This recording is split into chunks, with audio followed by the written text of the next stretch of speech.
কি ভাবছেন এটা দামি কোনো ডেজার্ট? একদমই না। খুবই সামান্য উপকরণে কত সহজে এই নাস্তাটি তৈরি করেছি আপনারা দেখলে জাস্ট অবাক হয়ে যাবেন। আসসালামু আলাইকুম everyone, welcome back to my channel. খুবই সহজ এবং হেলদি একটি নাস্তা, মুখে দিলে জাস্ট মিলিয়ে যাবে। বাচ্চা থেকে বড় সবাই এটা অনেক বেশি পছন্দ করবে। সকালের ব্রেকফাস্ট অথবা বাচ্চাদের টিফিনেও আপনারা এটা বানিয়ে দিতে পারেন। মাত্র 10 মিনিট হাতে থাকলে আপনারা এই নাস্তাটা তৈরি করে নিতে পারবেন। চলুন তাহলে কথা না বাড়িয়ে রেসিপিটি দেখে আসি। বিসমিল্লাহ। ফার্স্টে একটি মিক্সিং বলে নিচ্ছি 2টি ডিম। আপনারা নাস্তাটা বেশি পরিমাণে তৈরি করতে চাইলে ডিমের পরিমাণটা বাড়িয়ে নিতে পারেন। 4 টেবিল চামচ দিচ্ছি চিনি, মিষ্টিটা আপনারা আপনাদের টেস্ট অনুযায়ী কমিয়ে বাড়িয়ে দিতে পারবেন। আর দিয়ে দিচ্ছি 1 চিমটি পরিমাণে লবণ। মিষ্টি খাবারে যারা লবণটা পছন্দ করেন না তারা এটা বাদ দিতে পারেন। এবারে ডিমটাকে ফেটিয়ে নিচ্ছি। ডিমের সঙ্গে চিনিটা খুব ভালোভাবে মিশে যাওয়া পর্যন্ত ডিমটাকে ফেটিয়ে নিতে হবে। যখন খুব ভালোভাবে মিশে গিয়েছে তখন এর মধ্যে দিয়ে দিচ্ছি নর্মাল টেম্পারেচারে থাকা 1 কাপ দুধ। আমি এখানে গুঁড়া দুধটা কুসুম গরম পানির সঙ্গে মিশিয়ে ব্যবহার করছি, তবে আপনারা লিকুইড দুধটাও ব্যবহার করতে পারবেন, তবে একটু জাল করে ঘন করে নিলে বেটার হবে। এবারে ডিমের মিশ্রণের সঙ্গে দুধটাকেও খুব ভালোভাবে মিশিয়ে নিচ্ছি। মেশানোর পরে মিশ্রণটিকে আমি এক সাইডে রেখে দিচ্ছি। এবারে এখানে নিচ্ছি 6 পিস ব্রেড স্লাইস।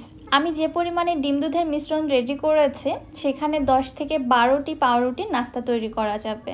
এবারে 2টি করে ব্রেড স্লাইস একসঙ্গে নিয়ে সাইড থেকে ব্রাউন অংশগুলো কেটে আলাদা করে ফেলে দিচ্ছি। আপনারা চাইলে এগুলো সহই নাস্তাটা তৈরি করতে পারেন, তবে আলাদা করে ফেলে দিলে নাস্তার শেপটা যেমন ভালো আসবে তেমনি দেখতেও ভালো লাগবে। সাইডের অংশগুলো দিয়ে আপনারা চাইলে ব্রেড ক্রাম্বস তৈরি করে নিতে পারেন। এবারে পাউরুটিগুলোকে আমি সমান 4 ভাগে ভাগ করে নিচ্ছি। আপনারা চাইলে রুটিগুলোকে সমান 2 ভাগে ভাগ করেও নাস্তাটা তৈরি করতে পারেন, আবার চাইলে আস্ত পাউরুটি দিয়েও নাস্তাগুলো তৈরি করতে পারেন। তবে আমি দেখার সৌন্দর্যের জন্য একটু ছোট ছোট করে তৈরি করছি, এতে করে দেখতেও যেমন ভালো লাগবে খেতেও সুবিধা হবে। সবগুলো পাউরুটি একইভাবে কেটে নিয়েছি। এবারে চলে যাচ্ছি চুলাতে। চুলায় একটি প্যানের মধ্যে দিয়ে দিচ্ছি 1 টেবিল চামচ বাটার। এবারে অপেক্ষা করছি বাটারটা পুরোপুরিভাবে মেল্ট হয়ে আসা পর্যন্ত। চুলার হিট রেখেছি একদম লোতে। এবারে এখান থেকে 2টি করে পাউরুটি স্লাইস একসঙ্গে নিয়ে ডিম দুধের মিশ্রণের মধ্যে ফার্স্টে একটু উল্টে পাল্টে কোট করে নিচ্ছি।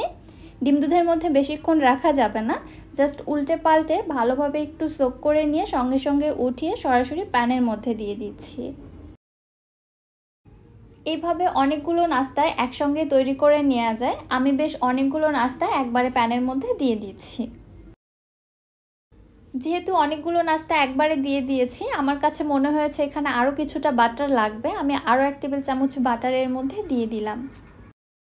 চুলার হিট বাড়ানো যাবে না, একদম লো হিটে থাকবে, কারণ এই নাস্তাগুলোতে কিন্তু খুব দ্রুত কালার চলে আসে। উপর থেকে দ্রুত কালার চলে আসবে, তবে ভেতরের ডিমের যে মিশ্রণটা থাকবে ওইটা কিন্তু ভালোভাবে কুকড হবে না, তখন খেতে ভালো লাগবে না। এজন্য সময় নিয়ে ভেজে নিতে হবে। এক সাইড থেকে যখন হয়ে এসেছে তখন আমি উল্টিয়ে দিচ্ছি এবং 4 সাইডের যে অংশগুলো রয়েছে ওগুলো একটু ভেজে নেওয়ার চেষ্টা করছি। এভাবে উল্টে পাল্টে সব দিকে সমানভাবে ভেজে নেওয়ার পরে একে একে নাস্তাগুলোকে আমি উঠিয়ে নিচ্ছি। সবগুলো নাস্তা আমার ভেজে নেওয়া হয়ে গিয়েছে। এখনই দেখতে কত বেশি লোভনীয় লাগছে, তাই না? নাস্তাগুলোকে আরও বেশি টেস্টি এবং আকর্ষণীয় করার জন্য এখানে নিয়ে নিচ্ছি 4 টেবিল চামচ গুঁড়া দুধ এবং 4 টেবিল চামচ চিনি। এবারে চিনি এবং গুঁড়া দুধটা খুব ভালোভাবে মিশিয়ে নিচ্ছি। মিশিয়ে নেওয়ার পরে নাস্তাগুলোকে এবার একে একে চিনি এবং গুঁড়া দুধের এই মিশ্রণের মধ্যে কোট করে নিচ্ছি। এবারে নাস্তার লুকটা জাস্ট দেখুন কত বেশি ইয়াম্মি হয়েছে। বাচ্চারা এটা কী যে মজা করে খাবে আপনারা জাস্ট কল্পনা করতে পারবেন না। একবার বাসায় তৈরি করেই দিয়ে দেখুন। আর বাচ্চাদের টিফিনে যদি এটা দেন কখনোই ফেরত আসবে না, টিফিন বক্স একদম ফাঁকা চলে আসবে।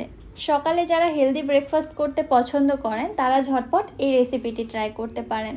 এছাড়াও অতিথি আপ্যায়নেও আপনারা এটা ট্রাই করতে পারবেন। এইবার একটি নাস্তা আপনাদের ছিঁড়ে দেখাচ্ছি ভেতরটা কেমন হয়েছে। মাশাআল্লাহ, এত বেশি লোভনীয়, মুখে দিলে জাস্ট মিলিয়ে যাবে। আমার আজকের এই সহজ এবং মজাদার রেসিপিটি আপনাদের কাছে কেমন লাগলো অবশ্যই আমাকে কমেন্ট করে জানাবেন। ভিডিও ভালো লাগলে যারা আমার ইউটিউব চ্যানেল থেকে ভিডিওটি দেখছেন চ্যানেলটি সাবস্ক্রাইব করে দিবেন এবং যারা ফেসবুক পেজ থেকে দেখছেন পেজটিতে একটি ফলো দিয়ে দিবেন। সো আজকে আর বেশি কথা বাড়াচ্ছি না, আজকের মতো এখানেই বিদায় নিচ্ছি। আল্লাহ হাফেজ।